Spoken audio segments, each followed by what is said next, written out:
शनिवार में दर्शकों चंडीगढ़ में एक अहम मुलाकात हुई और ये मुलाकात थी उन तमाम किसान नेताओं की जो एमएसपी पर कानूनी गारंटी की मांग कर रहे हैं। तो वहीं कृषि मंत्री समेत केंद्र के तमाम मंत्री इस मुलाकात में शामिल हुए और उन्होंने किसानों की अच्छाई और किसानों की जो तमाम मांगे हैं उनको प्राथमिकता देने की बात कही।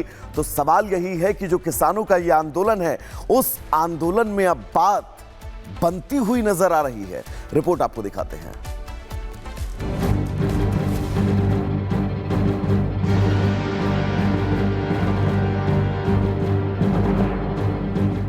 केंद्र सरकार और किसान संगठनों के बीच एक और दौर की बातचीत बेनतीजा रही। चंडीगढ़ में हुई मीटिंग में जहां केंद्र की ओर से कृषि मंत्री शिवराज सिंह, केंद्रीय मंत्री पीयूष गोयल और प्रहलाद जोशी शामिल हुए, तो वहीं किसान संगठनों के कई नेताओं ने एमएसपी समेत किसानों की समस्याओं पर गंभीरता से चर्चा की। केंद्रीय मंत्री शिवराज सिंह चौहान ने बताया कि सरकार और किसान नेताओं के बीच खुला संवाद हुआ, जिसमें किसानों की मांगों और समस्याओं पर विचार किया गया। ये बातचीत सकारात्मक दिशा की ओर आगे बढ़ रही है और अब 19 मार्च को चंडीगढ़ में अगली बैठक होगी। डल्लेवाल जी, पंडेर जी, किसान नेताओं की बात को ध्यान से सुना है। बहुत अच्छी चर्चा हुई है। ये चर्चा जारी रहेगी और अगली बैठक 19 मार्च को यहीं चंडीगढ़ में होगी। वहीं किसान नेता अभिमन्यु ने बताया कि करीब 3 घंटे चली बैठक में सरकार से एमएसपी पर चर्चा हुई। अब अगले एक हफ्ते में सरकार के साथ एमएसपी का डेटा शेयर करने की तैयारी है, जिससे एमएसपी को कानूनी गारंटी मिल सके। पिछले 3 साल से जिन रिसर्च टीमों के साथ हम लगातार चर्चा कर रहे हैं, बातचीत कर रहे हैं, वही डाटा जो कैलकुलेशन थी वही हमने सामने रखी है और हमने ये प्रूव किया अपनी तरफ से लॉजिकली कि 25 से 30 हजार करोड़ रुपए के सालाना खर्चे पे एमएसपी गारंटी कानून बन सकता है। केंद्र सरकार ने कहा कि भाई जो आपके तथ्य हैं, जो आपके आंकड़ा है, जो आपका डाटा है, ये आप हमें सोर्सेज के साथ मुहैया कराइए। तो हमने कहा कि हम 1 हफ्ते के अंदर आपको ये मुहैया करा देंगे पूरे एक नोट के साथ। अब ये साफ है कि इस किसान संगठनों का फोकस एमएसपी की कानूनी गारंटी पर है। केंद्र सरकार भी किसानों को भरोसा दिला रही है कि वो उनके साथ है और उनके हितों की रक्षा के लिए हर वो कदम उठाएगी जो जरूरी होगा। Bureau report, Republic Bharat.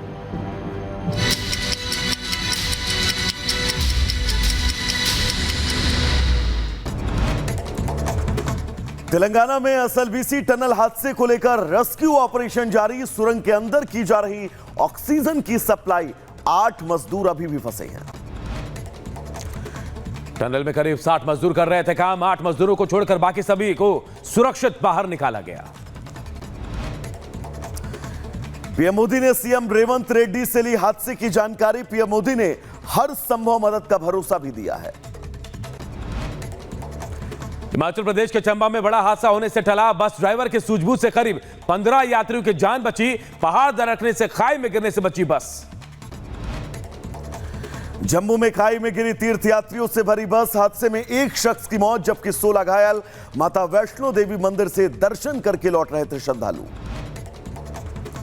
Mumbai के विले पार्ले इलाके में एक होटल में लगी भीषण आग। होटल के ऊपरी हिस्से में आग से हड़कंप। दमकल विभाग की कई गाड़ियों ने आग पर काबू पाया। उत्तराखंड के हरिद्वार में हस्तशिल्प की दुकान में लगी भीषण आग। दुकान में रखा सामान जलकर राख। तेलंगाना में एसएलबीसी टनल हादसे को लेकर रेस्क्यू ऑपरेशन जारी। सुरंग के अंदर की जा रही ऑक्सीजन की सप्लाई, 8 मजदूर अभी भी फंसे हैं। टनल में करीब 60 मजदूर कर रहे थे काम। 8 मजदूरों को छोड़कर बाकी सभी को सुरक्षित बाहर निकाला गया। पीएम मोदी ने सीएम रेवंत रेड्डी से ली हादसे की जानकारी। पीएम मोदी ने हर संभव मदद का भरोसा भी दिया है।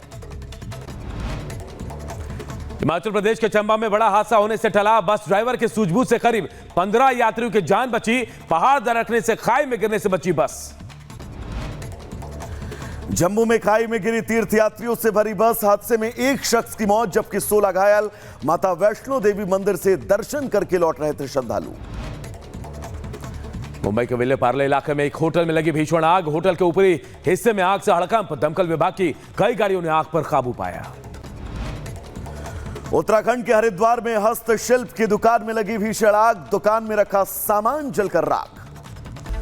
इधर महाकुंभ में एक बड़ी साजिश का खुलासा हुआ है। दरअसल बांग्लादेश और पाकिस्तान का वीडियो दिखाकर सोशल मीडिया अकाउंट, कई अकाउंट से इसे बदनाम करने की कोशिश की गई। लोगों में भ्रामक अफवाह फैलाई गई, लेकिन अब इस पर एक्शन हुआ है। 34 सोशल मीडिया अकाउंट्स को ब्लॉक किया गया और इन पर केस भी दर्ज किया गया है। इसके अलावा टोटल बताया जा रहा है 137 ऐसे अकाउंट है जिन पर एक्शन लिया गया है। पूरी खबर इस रिपोर्ट के जरिए बताते हैं।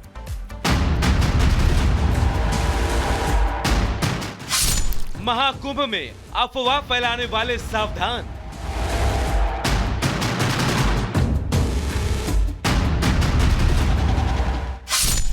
चौंतीस सोशल मीडिया अकाउंट पर एक्शन।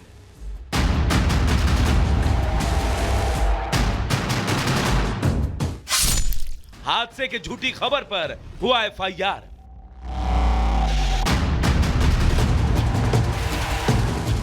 महाकुंभ 2025 के खिलाफ भ्रामक नैरेटिव तैयार करने की साजिश चल रही थी और इसके लिए पाकिस्तान और बांग्लादेश के वीडियो को महाकुंभ से जोड़कर लोगों के बीच महाकुंभ को लेकर भ्रामक प्रचार किया जा रहा था।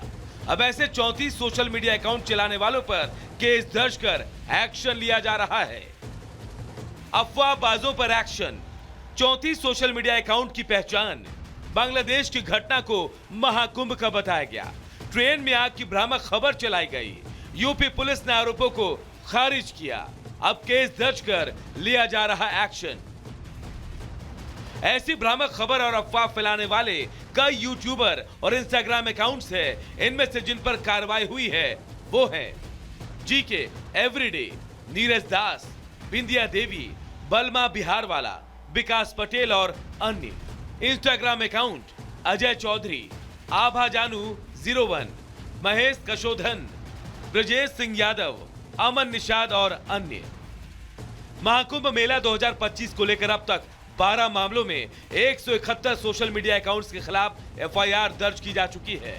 कुंभ मेला पुलिस ने साफ कर दिया है कि अफवाह फैलाने वालों के खिलाफ सख्त कार्रवाई की जाएगी। पुलिस ने श्रद्धालुओं से भी अपील की है कि वो केवल आधिकारिक स्रोतों से ही जानकारी ले और किसी भी अफवाह पर ध्यान न दे। Bureau report, Republic Bharat. तो चलिए अब आगे बढ़ेंगे और बात राजस्थान के झुंझुनू की करेंगे। दरअसल यहां पर जबरदस्त बवाल हुआ है। होटल मालिक की जमकर पिटाई कर दी गई है। ये बड़ी तस्वीर और बड़ी खबर राजस्थान के झुंझुनू से, जहां पर जमकर बवाल हुआ है। बदमाशों ने होटल मालिक को जमकर पीटा है। घटना का वीडियो भी अब सामने आ चुका है। होटल मालिक की फिलहाल हालत गंभीर है। 2 आरोपी पकड़े गए हैं जबकि कई आरोपी फरार हैं। पकड़े गए आरोपी पहले से ही वांटेड है, यानी कि जब इनकी क्राइम कुंडली खंगाली गई तो इनके क्राइम किए जाने का सिलसिला जो है वो बहुत पुराना निकला। ये तस्वीर हम आपको दिखा रहे हैं उस होटल के बाहर की, जहां पर तकरीबन आधा दर्जन से ज्यादा बदमाश पहुंचते हैं। लाठी डंडों से लैस होकर होटल मालिक की जमकर पिटाई कर देते हैं। ये वीडियो अब जब सामने आया उसके बाद से पुलिस एक्शन में है।